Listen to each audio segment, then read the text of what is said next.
Oke, aku share screen dulu.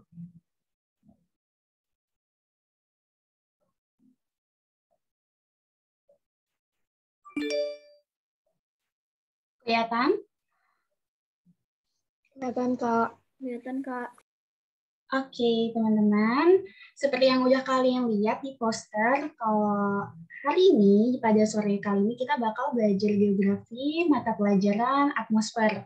Nah, aku mau kenalin diri sendiri dulu ya. Aku sama Gia, biasanya dipanggil dengan Gia.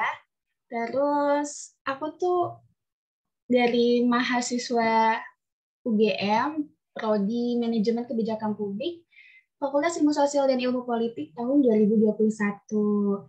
Nah, di sini ada Instagram dan Twitter aku, yang dimana kalau teman-teman mau nanya-nanya lagi tentang materi ini, bisa DM aku aja ya di Instagram atau Twitter.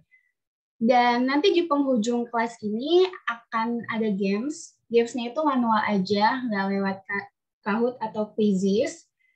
Dan rulesnya nanti aku kasih tahu.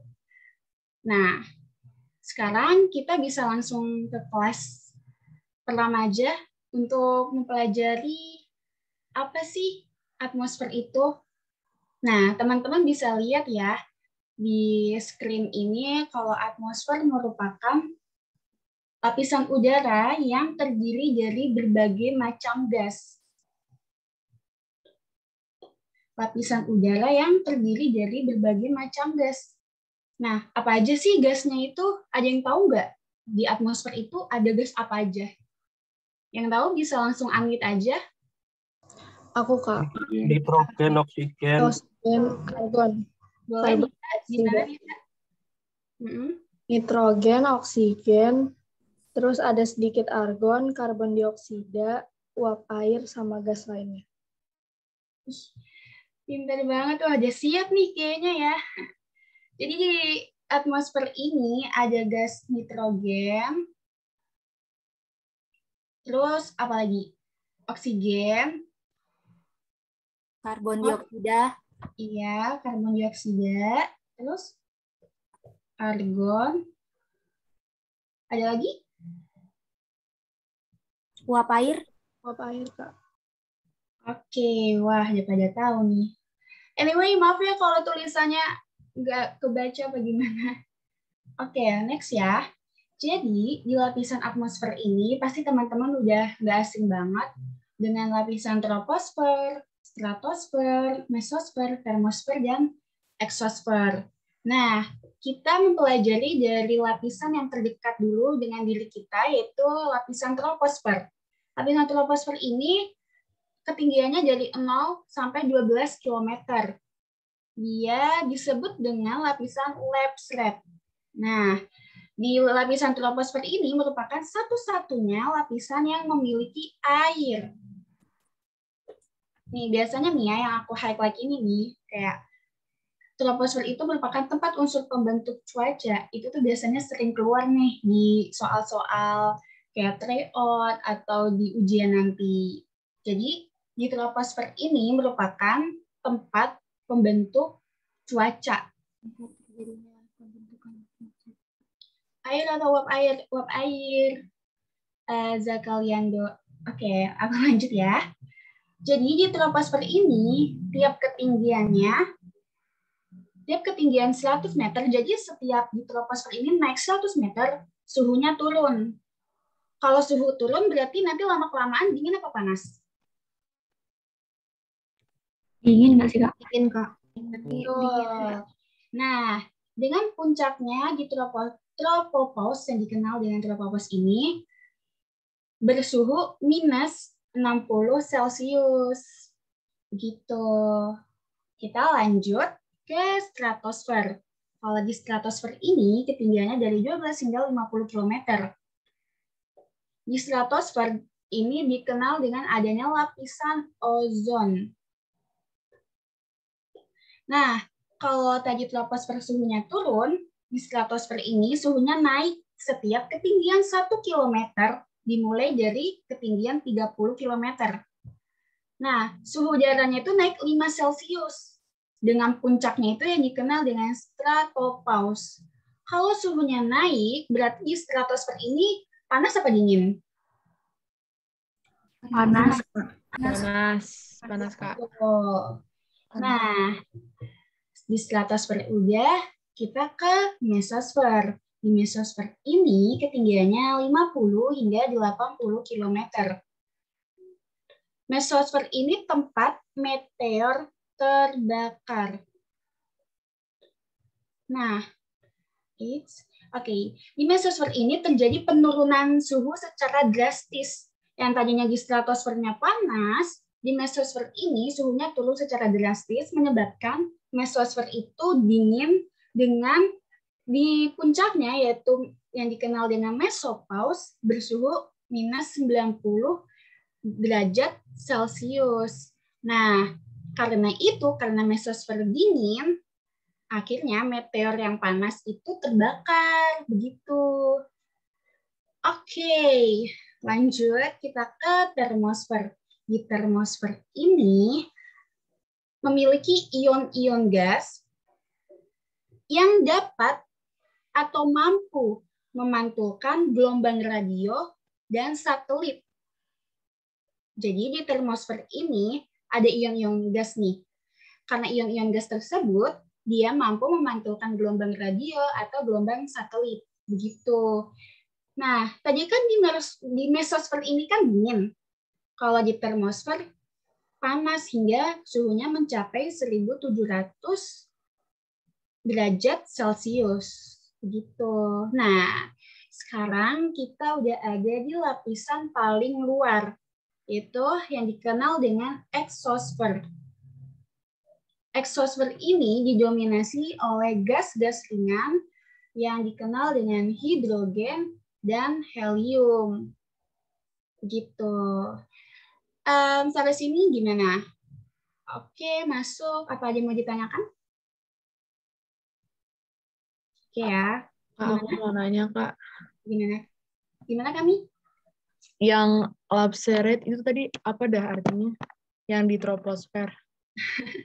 Itu dikenal dengan Lapserid aja sih.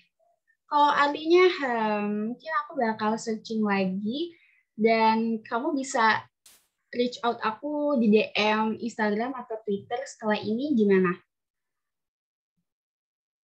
Oh, oke, Kak. Oke. Oh ya, ini TMI aja sih. Di sini kan kalau kalian baca ya, lapisan atmosfer itu kan di sini kita bahasnya berdasarkan temperaturnya. Nah, ada lagi nih lapisan atmosfer berdasarkan unsur gasnya. Yaitu ada lapisan ionosfer dan ozonosfer. Nah, tapi teman-teman, karena ini tuh jarang banget kayak keluar di soal-soal, dan kayaknya untuk kelas kali ini aku nggak bakal bahas lapisan atmosfer berdasarkan unsur gasnya. Tapi kalau teman-teman mau mengetahui ini lebih lanjut, bisa banget guys diskusi sama aku lewat DM, Instagram, atau Twitter ya. Kita langsung next aja. Oh ya, sebelum next, aku mau tanya dulu nih ke teman-teman. Kalau kita lagi mempelajari atmosfer, biasanya kita bakal belajar apa lagi nih? Ada yang tahu nggak? Lapisan atmosfer udah, terus apa nih bakal kita bahas selanjutnya? Cuaca. Hidrosfer. Enggak sih, Kak? Biasanya ada unsur cuaca sama iklim. Iya, bener nih. Wah, dia pinter-pinter banget ya. Oke, kita lanjut. Kak, mau tanya dong. Gimana, Kevin? Itu kenapa yang di yang mesosfer kan dingin kalau nggak salah. Kenapa meteor malah terbakar, Kak? Kan dingin. Iya, kan ketika meteor panas nih ketemu dingin, jadi terbakar dong. Ya enggak? Masuk nggak? Karena unsur di meteornya tersebut, gimana? Karena unsur meteornya tersebut tuh karena dingin, dia jadi terbakar. Masuk nggak? Kak, mungkin maksudnya meleleh. Kayak jadi mencair gitu Oh nggak sih? iya, ya ampun, makasih banget ya udah membantu bahasanya lebih mudah lagi. Ya begitu. Gimana Kevin, masuk nggak? Iya, Kak, paham. Makasih. Maaf ya, bahasanya agak belibet nih. Oke, lanjut aja. Gimana? Jadi yang kita bakal bahas itu adalah cuaca dan juga iklim. Yang pertama, kita bakal ke cuaca nih. Teman-teman ada yang tahu nggak sih? Kayak satu orang aja, cuaca itu apa? Boleh jawab? Boleh, silakan Tria. Kalau aku sih biasanya kalau cuaca itu menggambarkan rata-rata udara di suatu tempat yang relatif sempit dalam waktu yang singkat. Ya bagus nih pendapatnya. Ada yang lain? Nggak ada? Oke. Benar yang dikatakan Tria, suatu keadaan udara dengan waktu relatif singkat dan tempat relatif sempit. Nah, di cuaca ini kita bakal bahas suhu udara, tekanan dan angin, kelembapan udara dan awan, terus yang terakhir curah hujan. Kita ke suhu udara dulu ya. Di suhu udara ini, kita ke bagian yang ini dulu nih, yang pertama. Di suhu udara ini tuh ada dua bagian, suhu udara langsung dan suhu udara tidak langsung. Nah, di suhu udara langsung atau yang dikenal yang pertama tuh diabsorpsi.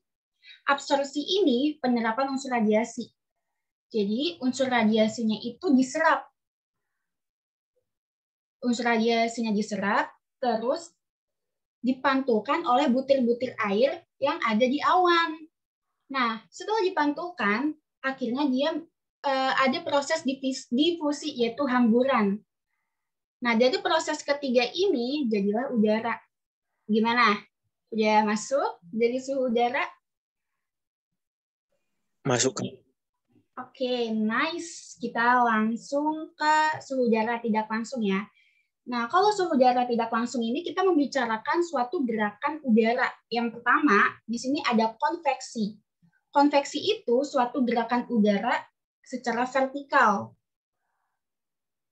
Kalau adveksi, suatu gerakan udara secara horizontal. Jadi, kalau konveksinya kan udaranya bergerak ke atas atau ke bawah. Kalau adveksi ini secara horizontal, kayak datar. Nah, kalau turbulensi, suatu gerakan udara berputar-putar. Nah, biasanya di sini tuh turbulensi terjadi di daerah ketinggian, daerah yang tinggi gitu loh. Dataran tinggi. Nah, betul. Kalau konduksi, gerakan udara yang menyentuh udara lain dan telah mengalami pemanasan. Jadi udara itu bergerak ketika dia menyentuh udara yang telah mengalami pemanasan. Kayak gitu. Sekarang kita ke suhu udara faktor, maaf. Kita sekarang ke faktor yang mempengaruhi tinggi rendahnya suatu suhu. Nah, di sini aku highlight ya. Suatu tinggi rendahnya suhu itu tergantung oleh sudut datangnya sinar matahari dan juga sorry guys. Oke, maaf ya sebelumnya. Oke, kita balik lagi ke laptop. Jadi, suatu suhu udara itu difaktorkan oleh sudut datangnya sinar matahari dan juga lama penyinaran matahari. Kalau di kutub sama di Indonesia nih, yang pastinya sudut datang sinar mataharinya itu nggak langsung ke kutub kan, dan juga di kutub itu penyinaran mataharinya tuh singkat, malah nggak ada. Berbeda dengan Indonesia yang lama penyinaran mataharinya itu hampir 12 jam dan pas banget ada dari kedatangan sinar matahari. Maka dari itu tinggi suatu suhu di Indonesia itu berbeda dengan yang di kutub. Nah, dan juga oleh keadaan awan. Kalau awannya mendung, nggak mungkin kan suhu udaranya itu tinggi. Terus yang terakhir ada ketinggian tempat. Kalau ketinggian tempat misalnya kayak di Bekasi, terus sama puncak Bogor, tinggi rendahnya suatu suhunya berbeda kan? Begitu. Gimana nih? Bisa kita next? Bisa, Kak. Oke, langsung next aja. Sekarang kita ke tekanan dan juga angin. Tekanan udara merupakan massa udara. Jadi itu massa udara ini dihitung dengan alat yang dikenal dengan barometer. Wah, ini ada hukum angin yang famous banget nih, yang sering keluar. Yang dikenal dengan hukum angin Buys-Ballot 1. Di mana, ini maaf ya, ini ada tipe. Ini harusnya dari. Di mana angin, ini angin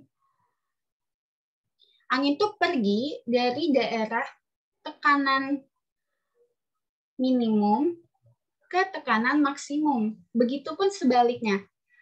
Ada angin yang perginya dari tekanan maksimum ke tekanan minimum. Begitu cara kerja suatu gerak angin.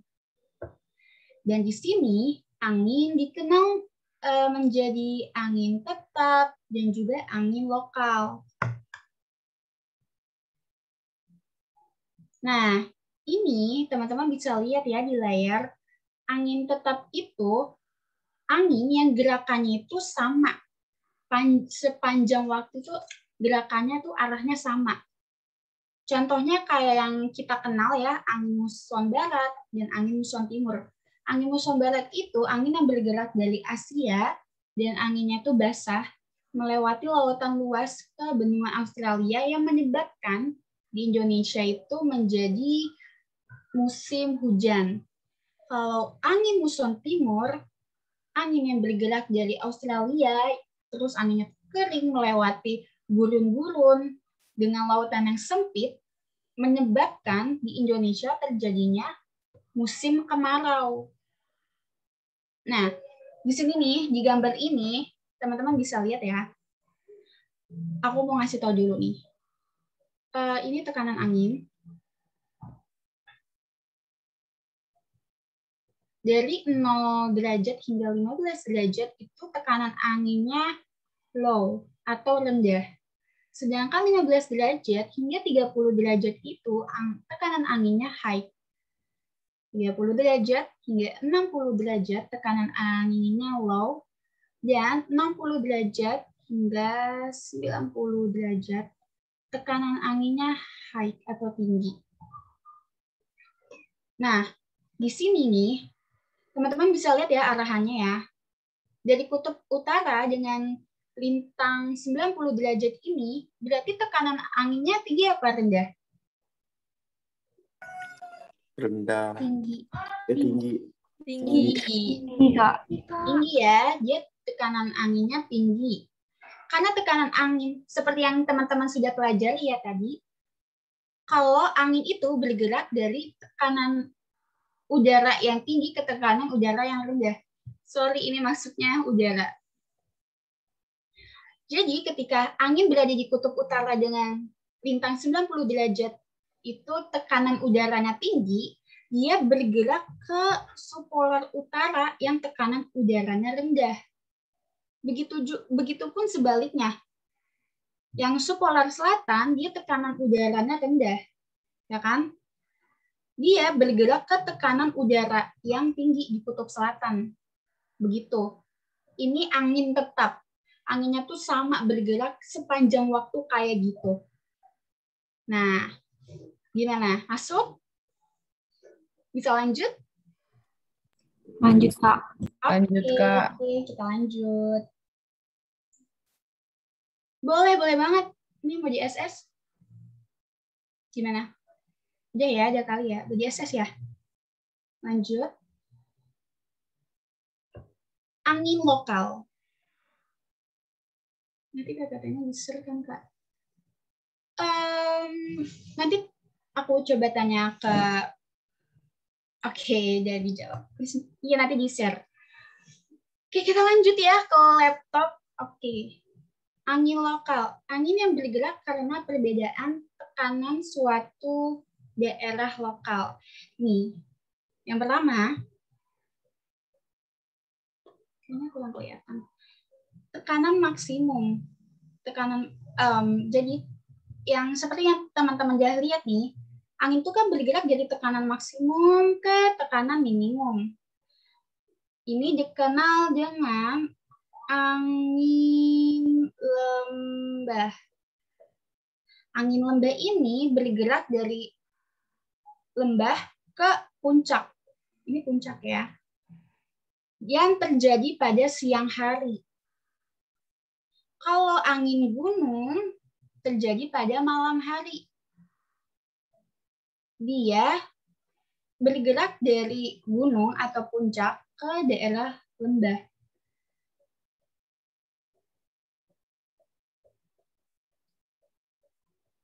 Nah, ini angin lembah dan angin gunung. Sedangkan kalau angin darat itu konsepnya sama kayak angin lembah gunung. Kalau angin darat terjadi pada malam hari, bergerak dari darat ke laut. Kalau angin laut, dia terjadi pada siang hari, bergerak dari laut ke darat. Nah, ini kita bisa next ya. Sekarang kita mempelajari kelembapan udara. Jadi, kelembapan udara itu merupakan kandungan air dalam udara. Nah, kelembapan udara ini diukur dengan alat hygrometer. Seperti yang teman-teman bisa baca, suhu udara berbanding terbalik dengan kelembapan udara. Jadi kalau suhunya tinggi, kelembapan udaranya gimana? Rendah. Nah, iya, betul. Kayak di Indonesia, suhunya tinggi. Kita jarang hujan juga, cuacanya panas, berarti kelembapan yang ada di udara, air yang ada di udara itu rendah. Begitu. Nah, di sini ada dua macam kelembapan. Yang pertama, kelembapan absolut, dan yang kedua, kelembapan relatif. Kelembapan absolut ini diukur secara 1 meter kubik per udara. Ini tuh udah absolut ya. Ini udah absolut, udah mutlak. Nah, kalau kelembapan relatif merupakan perbandingan jumlah air maksimum dengan jumlah uap air yang nyata. Jadi rumusnya gini nih, cara mengetahui kelembapan relatif itu kayak gini. Kelembapan absolut, ini absolut ya, dibagi jumlah uap air dikali 100%. Jadi nanti kalau ada soal, berapa kelembapan relatifnya, di situ biasanya ketera berapa jumlah uap airnya. Jadi jumlah uap air tersebut dibagi 1 meter kubik, terus dikali 100%. Gitu. Gimana? Kayak udah ada ya bayangannya. Nah, kita bisa lanjut ke klasifikasi awan. Sekarang, awan ini kita mempelajari berdasarkan bentuknya terlebih dahulu. Yang pertama, awan cirrus. Awan cirrus biasanya ini seperti serat bulu. Ini serat ya, bukan serat. Seperti serat bulu nih. Teman-teman bisa lihat awan cirrus tuh kayak gini. Teman-teman ada yang tahu nggak awan cirrus itu biasanya di awan yang rendah, tinggi, apa sedang? Ada yang tahu nggak? Tinggi, Kak. Yang tinggi. Tinggi. Betul. Di sini biasanya dia tinggi ya, di awan tinggi. Nah, bentuknya itu seperti serat bulu. Kita lanjut ke yang B, yaitu awan stratus. Awan stratus itu rata, tipis, dan berlapis-lapis. Biasanya nih awan stratus itu ada di awan rendah, sedang, tinggi, yang mana? Rendah. Ya betul. Awannya stratus itu rendah. Sedangkan kalau cumulus, yaitu dikenal bergumpal-gumpal. Kalau ini rendah, ini tinggi, berarti cumulus sedang. betul. Awan cumulus ini bergumpal-gumpal seperti bulu domba. Jadi gimana? Udah ada yang mau ditanyakan dari sini sebelumnya? Kak, boleh minta contoh soal yang kelembapan relatif tadi nggak? Contohnya gini. Gak ada ruang. Contohnya kayak gini. Misalnya tuh di soal dituliskan kalau kelembapan suatu udara di suatu tempat itu 100. Kayak gitu. Nah, berarti tadi kan rumusnya absolut dibagi jumlah uap air yang ada. Berarti di soal, maksudnya kayak gini. Di soalnya itu jumlah uap air yang ada di suatu tempat itu 100. Berarti absolut, kelihatan nggak? Kelihatan nggak teman-teman? Kelihatan ya? Kelihatan, Kak. Oke, absolut dibagi jumlah uap air yang ada. Dikali 100. Persen ternyata. Nah, tadi yang aku bilang misalnya tuh soalnya itu jumlah uap airnya itu aja 100, berarti 1:100 kali 100%. Coret, berapa sisanya? 100%. 1:1% ya, 1%. Nah, berarti kelembapan relatifnya itu 1%. Begitu. Gimana? Atau biasanya ada desimalnya nih, atau 0,01. Gimana? Mudah kan? Oke, Kak. Makasih, Kak. Oke. Kita lanjut ke klasifikasi awan berdasarkan ketinggiannya. Seperti yang sudah teman-teman tahu ya, ini kalau 100 itu awan rendah. Ketinggiannya tuh teman-teman ada yang tahu nggak ketinggiannya kayak gimana kalau awan rendah?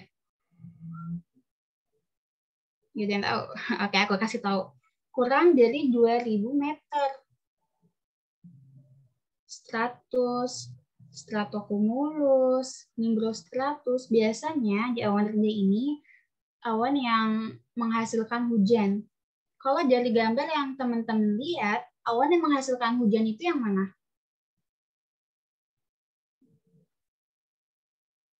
Ada yang tahu?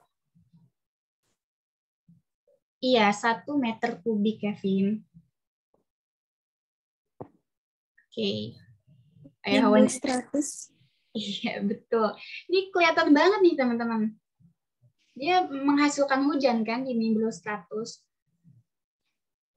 Nah, terus kita ke atasnya lagi, awan sedang. Awan sedang ini ketinggiannya 2000 meter hingga 6000 meter. Dia ada altostratus, terus juga ada altocumulus di awan sedang. Nah, kita lanjut ke awan tinggi. Awan tinggi itu yang tadi ya, yang seperti serat bulu. Dia ada cirrostratus, cirrocumulus, ada cirrus, yang ketinggiannya lebih dari 6000 meter. Cumulus itu rendah, ya. Cumulus itu rendah, sama. Dia masuknya awan rendah. Terus kalau cumulonimbus itu dia masuknya kemana nih? Kira-kira menurut teman-teman? Kan ini gambarnya besar dari rendah ke Awan tinggi. Oh ya? Masa sih? Rendah nggak sih? Rendah nggak sih? Iya, betul. Rendah ya. Dia masuknya rendah. Awan cumulonimbus ini dikenal juga dengan awan badai. Dia kayak suka bikin badai gitu. Kalau nimbrosteratus tadi awan hujan ya. Awan hujan. Oke, bisa kita next kali ya. Nah, cumulus itu rendah. Oke, udah menjawab ya Okta. Kita bisa lanjut ke curah hujan. Curah hujan merupakan jumlah uap air yang jatuh ke permukaan bumi. Nah, maksudnya jumlah air, bukan uap air ya. Jadi, curah hujan itu merupakan jumlah air yang jatuh ke permukaan bumi, yang bisa diukur dengan alat umbrometer atau fluviometer. Terus kalau curah hujan di Indonesia itu berpolanya kayak gini, dari barat ke timur. Jadi hujan itu polanya itu dari barat dulu baru ke timur. Terus daerah barat memperoleh hujan lebih banyak daripada daerah timur. Oke, barat itu lebih banyak daripada daerah timur.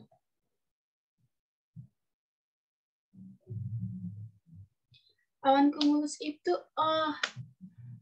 oke, maaf. Terima kasih Putri udah mengoreksi. Oke. Nah, terus di sini ada nih, curah hujan itu dipengaruhi oleh faktor-faktor berikut. Medan yang berbukit-bukit, arah lereng terhadap angin, terus garis pantai terhadap angin. Kalau di pantai itu curah hujannya tinggi apa rendah? Tinggi, Kak. Tinggi, Kak. Di pantai tinggi. Rendah, Kak. Rendah kali. Betul. Rendah ya kalau di pantai. Rendah. Oke. Lanjut ya. Nah, di sini ada 3 klasifikasi hujan. Yang pertama itu hujan orografis. Hujan orografis itu merupakan hujan yang terdesak naik ke puncak. Nih, dia cuma sampai sini doang nih hujannya. Yang menyebabkan bagian yang ini nggak terkena hujan kan. Ini dikenal dengan daerah bayangan hujan.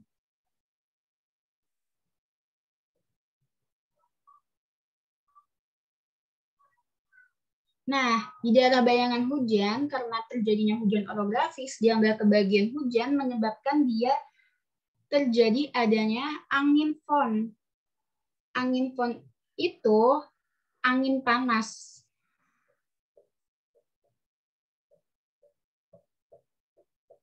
Oke, jadi hujan orografis itu terjadi ketika adanya hujan nih, dia terdesak naik ke puncak. Dia cuma sampai sini doang jadinya. Yang menyebabkan sisi yang ini, yang aku kotakin, itu nggak kebagian hujannya, dan dia disebut dengan daerah bayangan hujan. Nah, di daerah bayangan hujan itu ada yang disebut dengan angin fon atau angin panas. Tuh. Kita bisa lanjut ke angin frontal.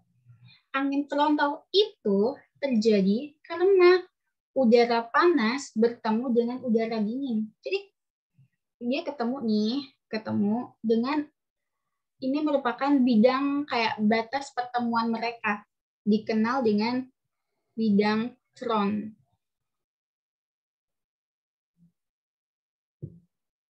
Nah, di sini terjadilah hujan, hujannya di sebelah sini.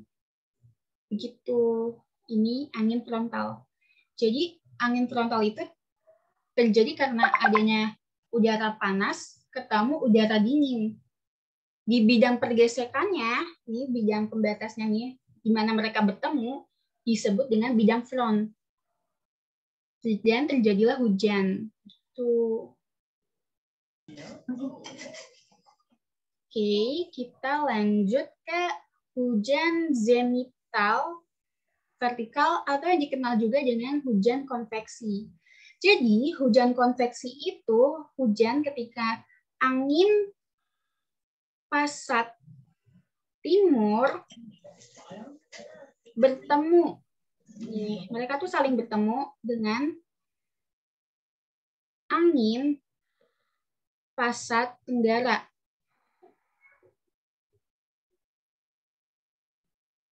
Nah, karena angin pasat timur dan angin pasat tenggaranya bertemu, terjadilah angin dengan gerakan vertikal. Atau yang sudah kita pelajari tadi, gerakan vertikal itu disebut juga dengan angin konveksi. Dia masuknya ke ciri-ciri suhu udara langsung apa tidak langsung yang tadi yang kita pelajarin? Ada yang ingat nggak? Langsung. Langsung. Masa sih? Langsung, Kak. Masuk yang ketidak langsung. Iya kan, dia masuknya ke tidak langsung. Jadi ketika angin pasat timur dan angin pasat tenggara bertemu, terjadilah gerakan angin vertikal atau angin konveksi. Dia bergerak secara vertikal ke atas. Dan terjadilah hujan. Gitu. Gimana? Masuk nggak? Jelas nggak? Kak, maaf mau nanya yang tentang hujan orografis, boleh nggak? Boleh. Jadi yang tadi hujan orografis itu dia disebabkan karena angin yang naik ke pegunungan, Kak? Atau gimana? Hujan yang terpaksa. Hujan yang terdesak, yang terpaksa naik ke puncak sampai sini aja. Begitu, gimana? Oke, makasih, Kak. Oke. Gimana ya? Jangan ada lagi, kita bisa next. Next aja. Oke. Sekarang kita ke iklim nih. Hal yang harus kita ketahui dulu, pengertian iklim. Di sini ada yang bisa menyebutkan apa itu iklim?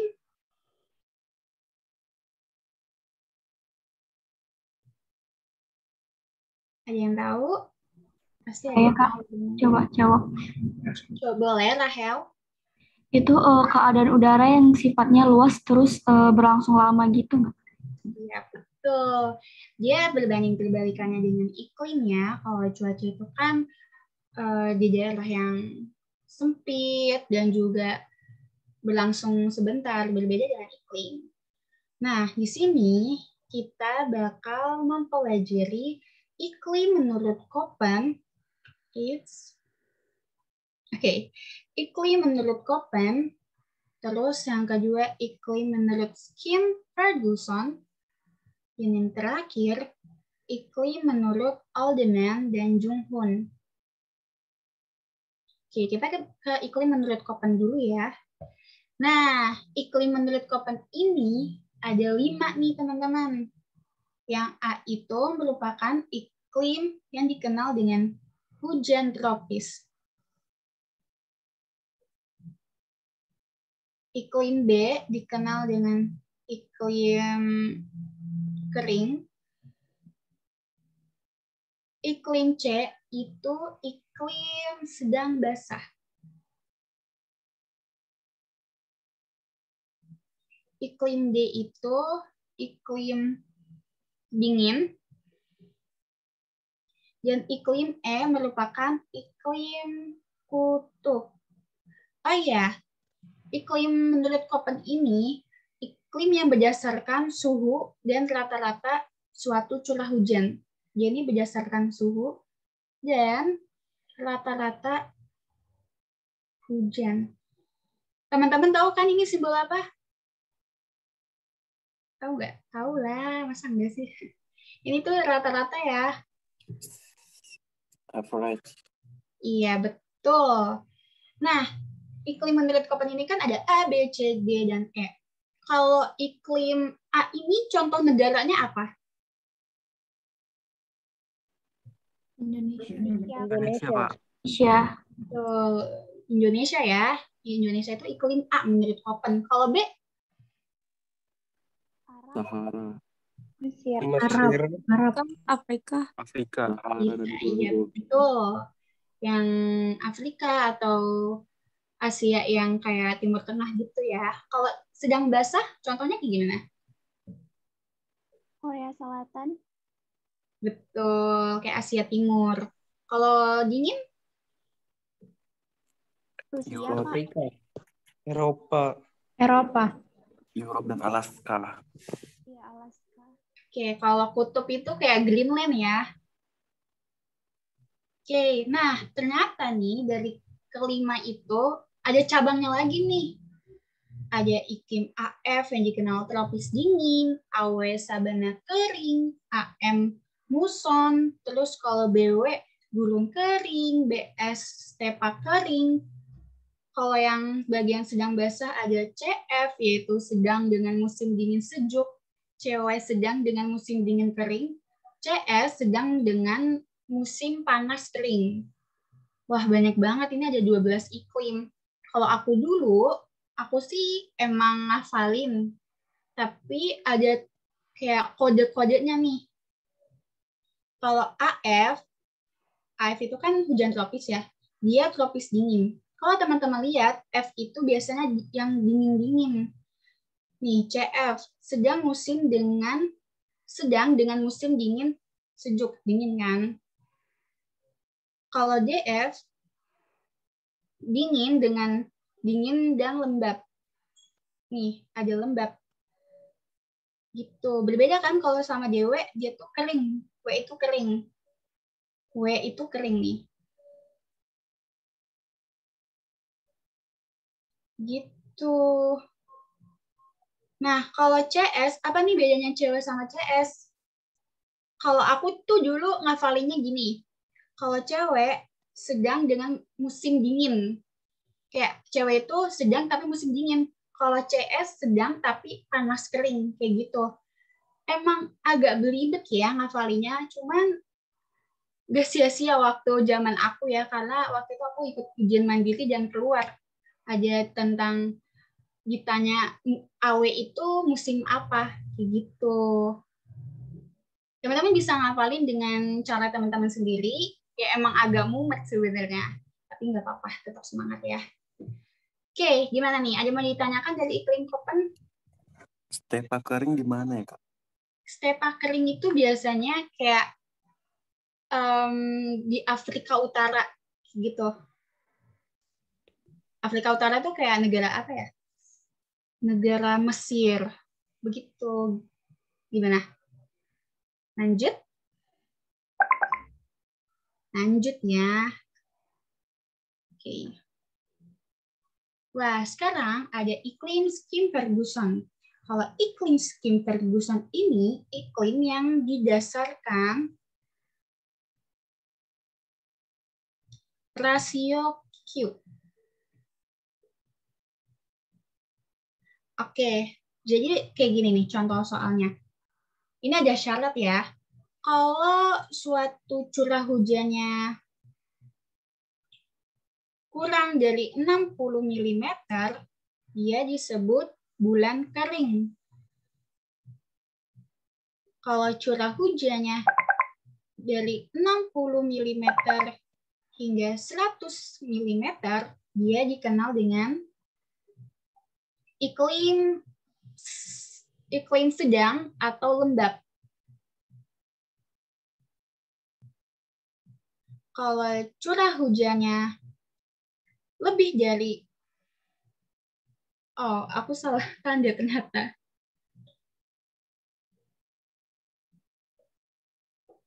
Curah hujannya yang ini yang kering kurang jadi 60 ya. Kalau curah hujannya lebih dari 100 mm, itu bulannya bulan basah. Contoh soalnya tuh kayak gini nih. Misalnya, dalam suatu teks disebutkan bahwa terdapat bulan keringnya itu 3. Bulan basahnya itu 6. Rumusnya nih, rumus dari iklim Skim Ferguson merupakan seperti kayak gini. Bulan kering dibagi bulan basah kali 100%. Nah, di sini bulan keringnya berapa? 3 kan? 3. Iya. Tuh, 3 dibagi 6. 6 dikali 100%. Berapa? 100. 50. 50%. Berarti dia masuknya ke, kalau berdasarkan kriteria yang ini nih, dia masuknya iklim apa nih? A, B, C, D? C. C, Kak. Agak Agak basah. Oke, betul. Nah, kalau ada bentuk soal dalam bentuk kayak tabel, misalnya kayak gini nih. Ini ada yang mau SS, ada yang mau ini aku. Sebelum aku hapus ya. Aku izin hapus ya, teman-teman. Monggo, Kak. Makasih. Misalnya dari bulan ini curah hujannya. Misalnya nih Januari, Februari, Maret, April, Mei. Sampai Mei aja ya. Januari misalnya curah hujannya 120. Februari 110. Terus kalau Maret 40. April 50, Mei 105. Ini cara ngitungnya gimana nih? Ada yang tahu nggak? Bulan keringnya kan di atas. Nah, bulan keringnya itu berapa berarti diisinya?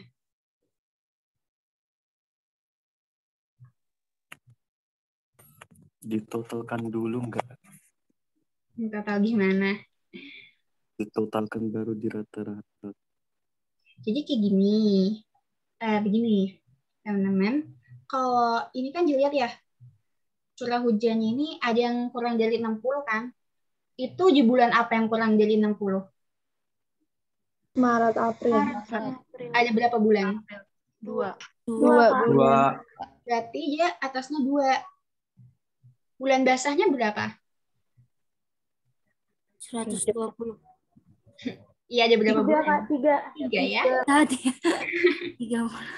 3 dikali 100%. Nah, dia masuknya ke iklim apa tuh? Coba hitung-hitung. Kalkulator boleh. Sedang. Sedang. Sedangnya ya iklim yang mana? D ya berarti ya? Yang D. Yang D, Kak. Yang D. Nah, gimana nih? Udah paham cara menghitung iklim Ferguson? Udah, Kak. Udah ya. Sekarang kita ke iklim Oldman. Iklim Oldman itu iklim yang berdasarkan banyaknya bulan basah.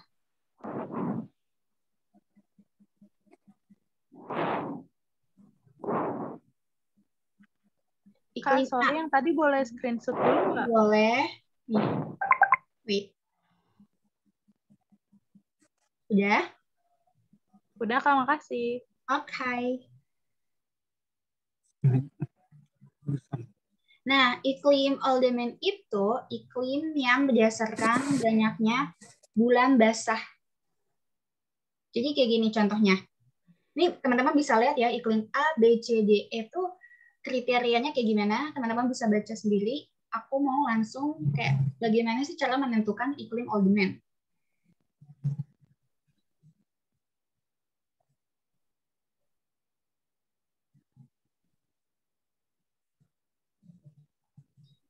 Ini Januari, ini sampai Juni aja ya. Januari, Februari, Maret, April, Mei, Juni. Misalnya Januari itu 120, Februari ada 102, Maret 110, kalau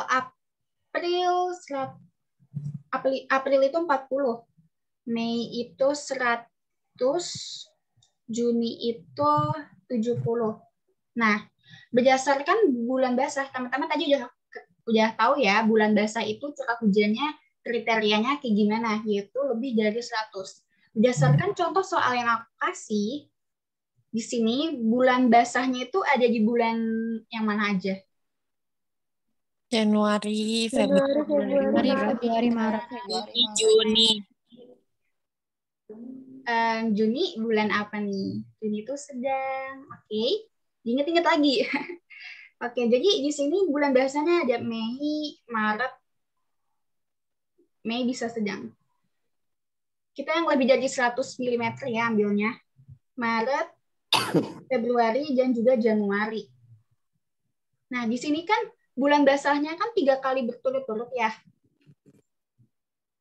Kalau berdasarkan iklim all demand, kalau bulan basahnya 3 kali berturut-turut berarti dalam Januari sampai Juni ini masuknya ke iklim apa nih? A, B, C, D, apa yang E? Ya. Iklim D. Iya, betul. Ini iklim D nih. Terus lanjut iklim Junghun. Wah, kita udah di penghujung nih ternyata. Iklim Junghun ini berdasarkan suatu ketinggian tempat.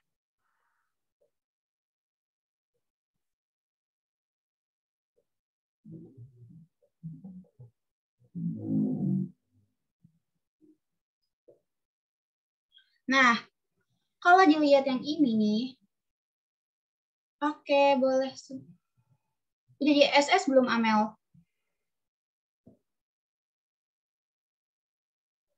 Udah kali ya? Aku bisa next? Oke. Nih, di daerah panas ini ketinggiannya dari 0 meter sampai 600 meter. Biasanya di daerah panas ini bisa ditanamin tanaman padi dan juga tanaman tebu. Kalau di daerah sedang, ketinggiannya itu 600 sampai 1.500 meter. Bisa ditanamin dengan tanaman tembakau, kopi, dan juga coklat. Kalau di iklim sejuk, ini namanya iklim sejuk ya, dia dari 1.500 meter sampai 2.500 meter. Biasanya ditanamin dengan tanaman kopi, teh, hina, dan juga sayuran.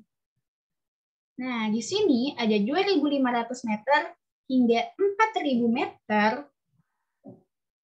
Dia dikenal dengan iklim dingin. Di sini tuh nggak ada tanaman hortikultura atau tanaman budidaya yang seperti teman-teman bisa lihat ya, nggak ada kopi, teh, hina, sayuran, dan selainnya. Tapi di iklim dingin ini terdapat tanaman lumut-lumutan.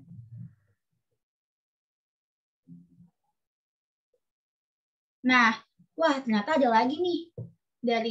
Lebih dari 4.000 meter disebutnya dengan iklim kutub. Baru deh di kutub ini nggak ada sama sekali yang namanya tumbuhan. Begitu.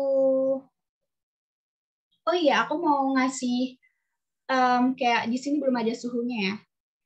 Oke, di iklim panas suhunya itu biasanya lebih dari 22 Celcius. Kalau di iklim sedang,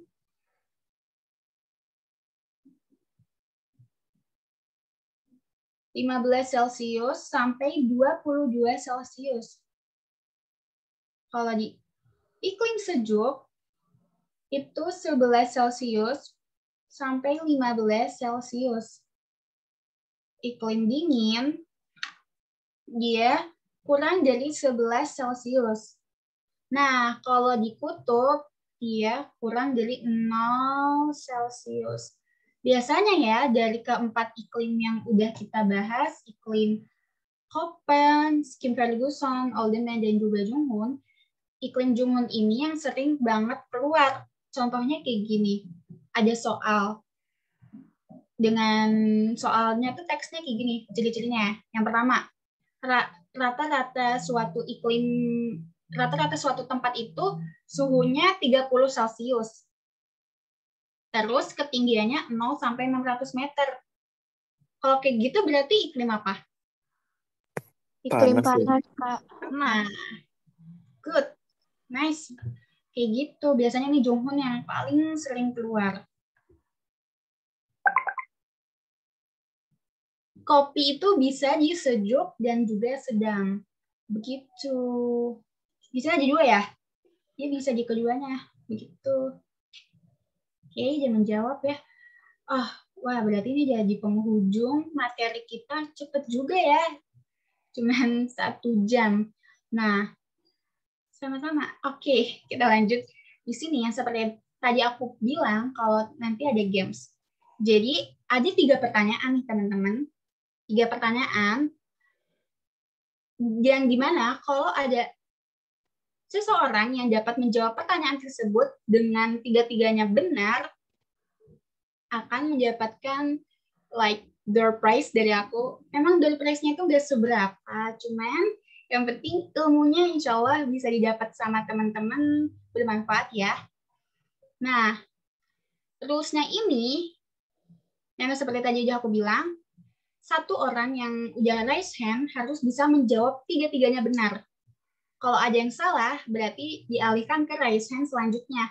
Tapi kalau dia udah benar nih menjawabnya 3-tiganya, ya udah, berarti dia yang dapat yang pertama. Siapa cepat dia dapat. Gimana? Ya, oke? Oke. Oke ya. Hadiahnya buku sosum ya, Kak? Gimana, Oke, Kak. Wali? Hadiahnya buku sosum ya? Hadiahnya GoPay aja gimana? Mau nggak? Oke, Kak. Oke ya, GoPay ya. Oke.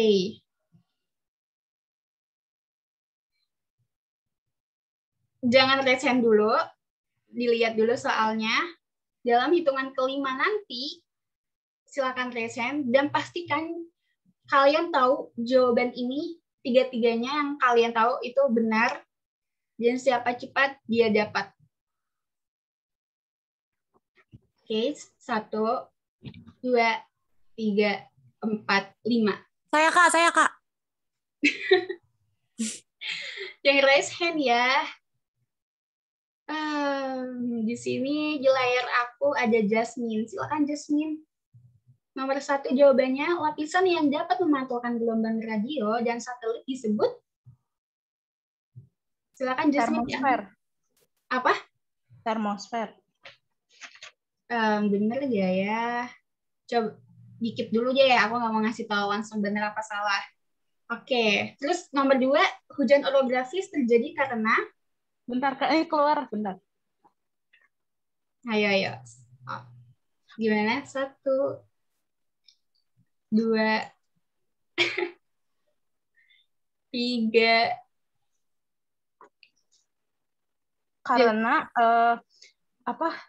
jadi lereng hujan angin itu naik dari lereng hujan, tapi daerahnya yang bayangan hujan itu nggak kena. Nomor 3. Yang ketiga itu yang iklim panas gak sih? Iklim panas. Sorry, iklim sedang. Wah, ternyata Jasmine ada nih yang jawabannya yang kurang tepat. Maaf banget ya. Tapi gak apa-apa. Effortnya aku apresiasi banget. Makasih Jasmine. Kita bisa. Semangat ya. Kita lanjut Jasmine. Oke, jadi low hand. Ke Hawa, silakan Hawa di lesson selanjutnya. Oke Kak, terima kasih. Untuk yang nomor 1, lapisan yang dapat memantulkan gelombang radio dan satelit itu lapisan termosfer.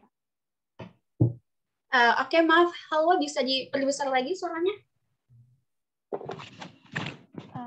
Oke, sekarang kedengeran nggak, Kak? Oke, kedengeran jelas banget. Oke. Untuk yang nomor 1, jawabannya itu lapisan termosfer. Terus yang kedua, hujan orografis itu terjadi karena angin yang membawa uap air itu naik ke pegunungan. Jadi kayak hujannya itu terjadinya itu terpaksa gitu. Terus nanti di daerah belakang pegunungannya itu, di balik pegunungannya itu nggak terjadi hujan. Nah, namanya itu ada angin kering atau angin fon.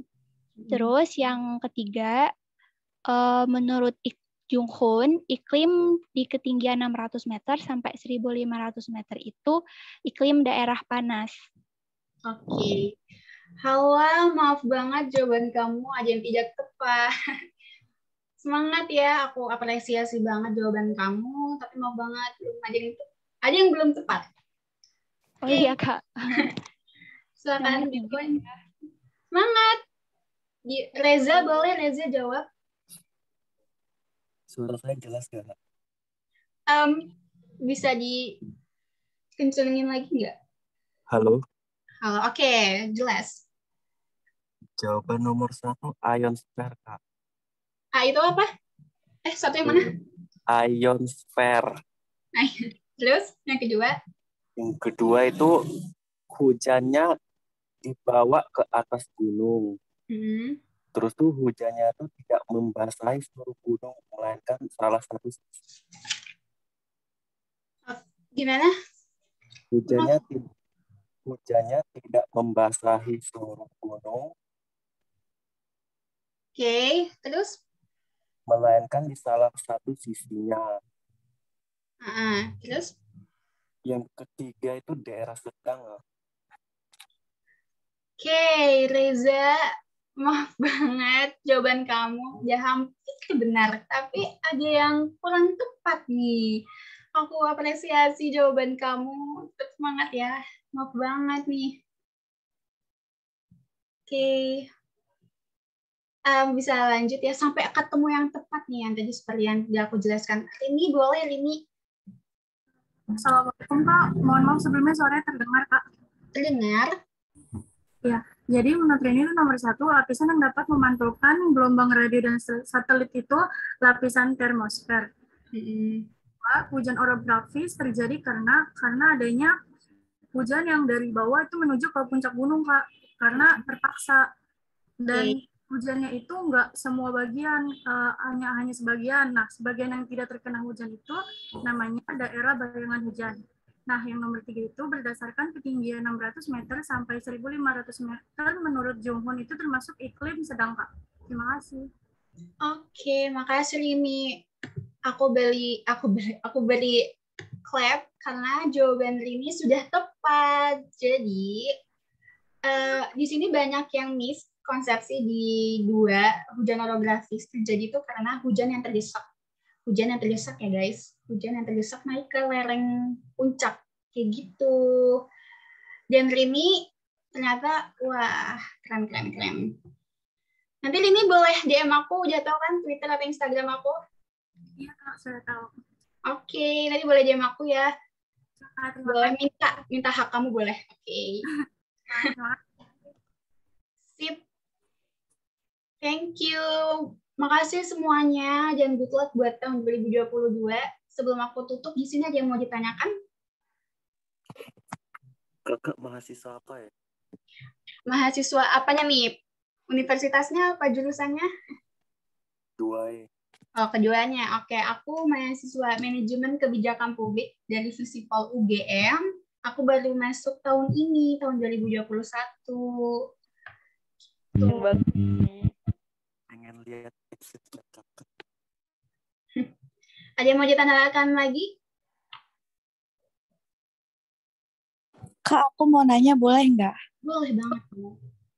Kalau aku mau nanya tentang yang angin. Kan kalau misalnya itu aku sering dapat pertanyaan, kalau misalnya nelayan itu biasanya manfaatin angin apa sih Kak? Angin darat bukan? Apa angin laut? Angin darat. Gimana Cinta? Berarti benar kan Kak angin darat? Benar. Malam ya biasanya tuh nelayan tuh malam gitu. Oke, ada lagi nggak? Aku Kak. Boleh Tria?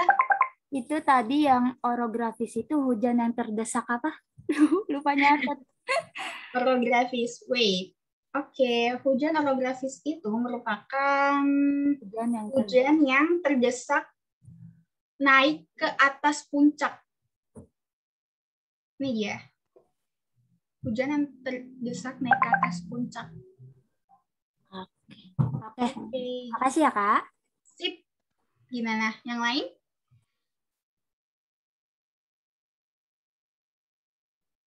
Nggak ada lagi?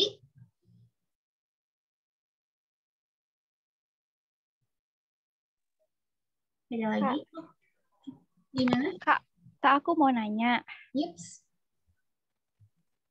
Oke, jadi gini, kan kalau di Indonesia itu musim hujan itu biasanya itu terjadi pada bulan Oktober sampai dengan bulan April. Nah, tapi sekarang itu di daerah aku di Babel. Jadi aku nggak tahu kalau di daerah Jawa itu kira-kira hujan atau enggak. Padahal kan ini sekarang bulan September ya. Sebenarnya dari sebelum bulan September juga itu udah mulai sering musim hujan gitu. Nah, kira-kira apa sih Kak penyebab kenapa sih bisa ada pergeseran waktu gitu? Kok padahal musim ini kan masuknya itu musim panas gitu, musim kemarau. Tapi kok kenapa akhir-akhir ini, kalau nggak salah sih dari bulan Juni kemarin juga udah mulai sering musim hujan gitu. Makasih Kak. Oke, pertanyaan bagus nih Halwa. Jujur aja, aku juga masih mencari jawaban pastinya nih. Tapi setahu aku, seperti yang kalian tahu ya, di sini tuh kan ada kayak campaign tentang climate change. Nah, climate change itu berubahnya suatu iklim yang seperti Halwa bilang kan kita belum musim hujan, tapi kok udah hujan, kayak gitu kan. Di sini karena apa? Karena ada semakin tipisnya lapisan ozon. Nah, lapisan ozon itu rusak karena gimana? Karena modernisasi yang ada di bumi ya, kayak contohnya gedung-gedung atau suatu bangunan kaca itu kan dapat mempengaruhi lapisan ozon. Jadi, itulah yang menyebabkan suatu climate change atau berubahnya suatu iklim. Nah, jujur aja, ini jawaban yang aku dapat ini memang belum memuaskan diri aku juga. Tapi nanti aku bakal searching lagi, terus Halwa kita bisa diskusi lagi ya, lewat DM, Instagram, atau Twitter, gimana nih? Oke Kak, boleh. Oke. Thank you Kak. Gimana yang lain? Kalau sudah dicukupkan, Tria, kayaknya mau ngomong nih Tria. Enggak. Enggak. Amit ya. Iya. Oke, keren mau nanya gitu. Ya udah. Teman-teman kalau sudah dirasa cukup, udah kayak pas ya materi yang disampaikan dan pertanyaan-pertanyaan lewat chat kalau nggak kejawab sama aku, maaf banget karena aku nggak baca juga karena jujur aku pakai double device. Jadi maaf banget ya teman-teman, banyak kekurangan dari aku. Terus juga kalau aku masih belibet, masih gimana-gimana, aku minta maaf. Silakan diisi evaluasinya buat bahan aku selanjutnya biar aku bisa belajar dari kesalahan aku pada sore kali ini. Dan untuk kalian semua, semangat para pejuang sosum di tahun 2022. Good luck buat semuanya. Dan aku akhiri sampai saat ini. Terima kasih. Wassalamualaikum warahmatullahi wabarakatuh.